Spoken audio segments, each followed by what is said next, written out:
शुरू। किसी भी समाज का विकास उस देश, राज्य या क्षेत्र के प्रतिनिधित्व करने वाले व्यक्तियों के कुशल नेतृत्व पर निर्भर करता है। विराम। नेतृत्वकर्ता की बौद्धिक एवं राजनीतिक क्षमता राज्य को प्रगति की ओर ले जा सकती है। विराम। उचित नेतृत्व के अभाव में समाज का विकास संभव नहीं है। विराम। जन सामान्य की सारी आशाएं एवं उम्मीदें नेतृत्वकर्ता पर होती है। विराम। अपना प्रतिनिधि या नेतृत्वकर्ता चुनने की विधि को निर्वाचन कहते हैं और इस प्रक्रिया में मतदान कर अपना प्रतिनिधि जनता द्वारा चुना जाता है। विराम।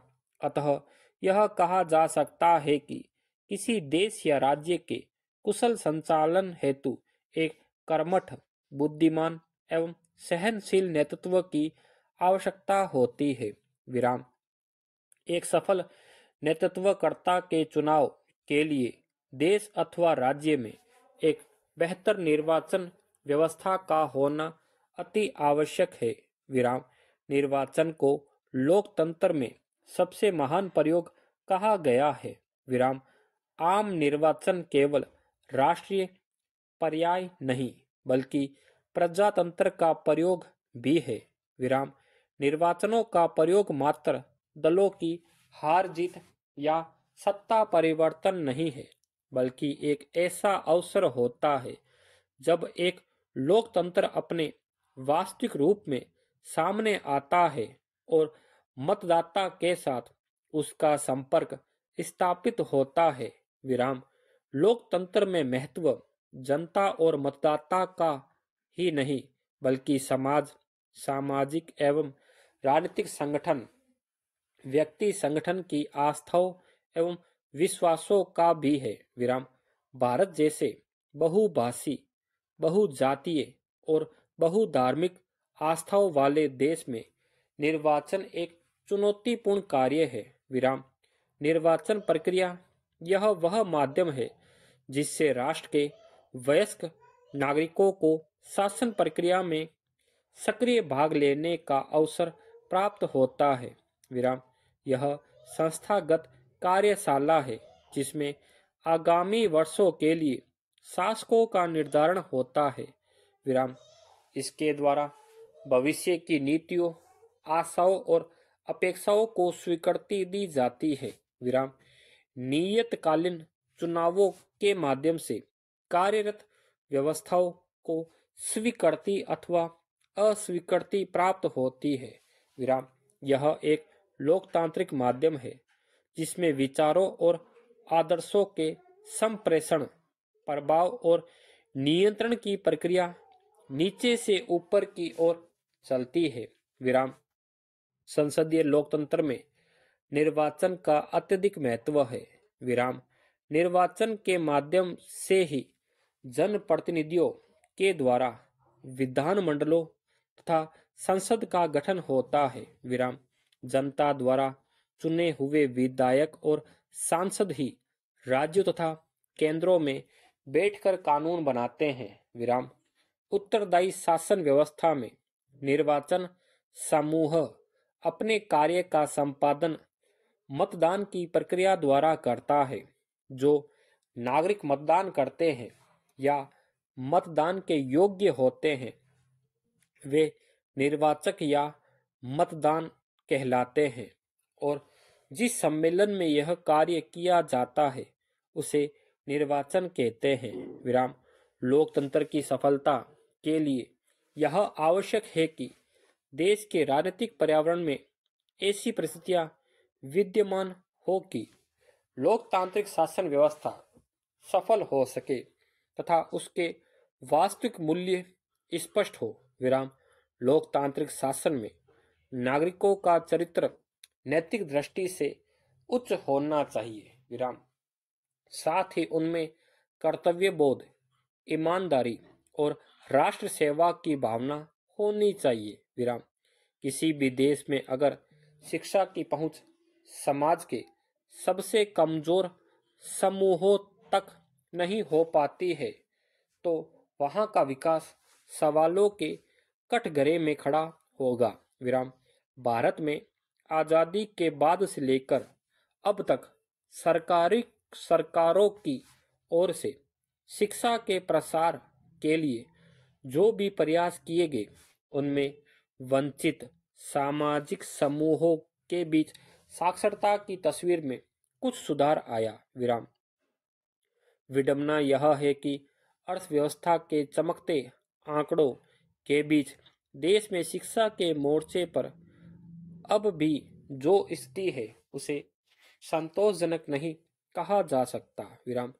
उच्च शिक्षा के दरवाजे तक पहुंचना तो दूर, आज भी लाखों बच्चे स्कूली शिक्षा के दायरे से बाहर है और अलग अलग वजहों से हर वर्ष अपनी पढ़ाई बीच में ही छोड़ देते हैं। विराम।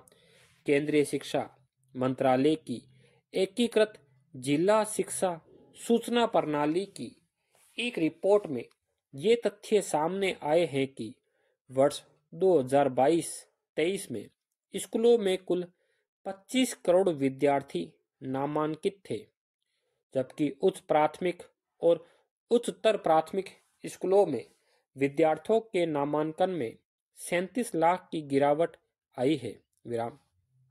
इस अवधि में पढ़ाई बीच में ही छोड़ने वाले बच्चों की संख्या में भी खासी बढ़ोतरी हुई है। विराम।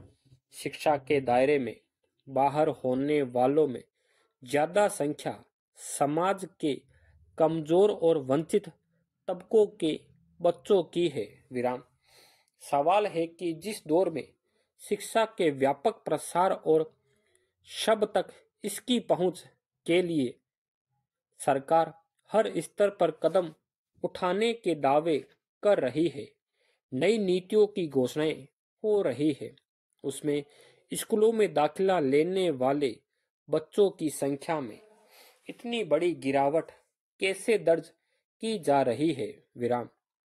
शिक्षा मंत्रालय की रिपोर्ट से यह भी स्पष्ट हुआ है कि देश में केवल 57% स्कूलों में कंप्यूटर है और महज 53% में ही इंटरनेट की सुविधा है। विराम। वहीं पिछले कुछ समय से अलग अलग वजहों से अक्सर स्कूलों में ऑनलाइन या डिजिटल पढ़ाई पर जोर दिया जा रहा है, जबकि सरकारी स्कूलों में पढ़ने वाले ऐसे तमाम बच्चे हैं जिनके परिवारों में सब के लिए अलग अलग कंप्यूटर या स्मार्टफोन की सुविधा अभी भी एक सपना है। विराम। सवाल है कि वंचना की अनेक परतों का सामना कर रहे परिवार अपने बच्चों को स्कूल भेज सके और उनके बच्चों को गुणवत्ता युक्त शिक्षा मिल सके, इसके लिए वंचित तबकों के अनुकूल नीतियां जमीन पर कब उतरेगी। विराम। स्कूली शिक्षा की तस्वीर में सुधार सिर्फ सरकारी आश्वासनों और दावों तक क्यों सीमित है और जमीनी हकीकत एक निराशाजनक तस्वीर क्यों दिखाती है। विराम। साक्षरता की औपचारिकता गुणवत्ता आधारित शिक्षा सुनिश्चित नहीं करती। विराम। आबादी के जिस हिस्से के पास आर्थिक सामर्थ्य है वह अपने बच्चों को निजी स्कूलों में भेजकर उनका भविष्य बेहतर बना सकता है, मगर समाज के उन तबकों के बच्चों को गुणवत्ता आधारित शिक्षा उपलब्ध कराने के लिए क्या किया जा रहा है, जो लगातार अभाव से दो चार होते रहते हैं। विराम। निश्चित तौर पर अर्थव्यवस्था के मोर्चे पर मजबूती देश के लिए जरूरी है, लेकिन अगर यहाँ के कमजोर सामाजिक समुदायों के बीच किसी भी वजह से पढ़ाई लिखाई से दूर हो रहे हैं तो इसके लिए किसकी जिम्मेदारी तय होगी। विराम। शिक्षा का अधिकार और सामाजिक कल्याण के अन्य कार्यक्रमों के बावजूद गरीबी या संसाधनों के अभाव के कारण अगर बहुत सारे बच्चे स्कूल के दरवाजे तक नहीं पहुंच पा रहे हैं या किसी वजह से बीच में ही उनके स्कूल छोड़ देने की नौबत आ रही है, तो यह स्थिति दशकों से क्यों बनी हुई है? स्टॉप।